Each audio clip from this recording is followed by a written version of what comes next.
This week in worship, we get to the part of the Gospel of Mark where the apostles have become convinced, as Peter confesses, that Jesus is the Christ. Now, what does that mean, that Jesus is the Christ? Well, to Peter and the other apostles, it meant that he was a king who was going to triumph here on earth. Probably he'd get rid of those pesky Roman overlords. No doubt he would make them to be his princes, seated on thrones around him. Not so, huh? Oh, Jesus was a king, all right, and he wore a crown, but it was a crown of thorns.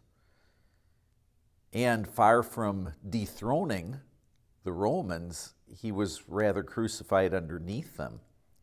But for Jesus, this meant a far greater triumph and victory. I mean, this is the way he dethroned Satan. This is the way Jesus disarmed Satan of his worst weapons against us, sin and death.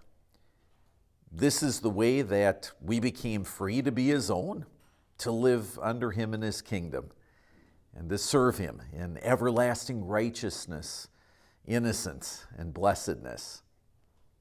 So don't be surprised when earthly kingdoms disappoint and when they disintegrate. That's bound to happen. Jesus' kingdom will triumph, and it'll do so forever.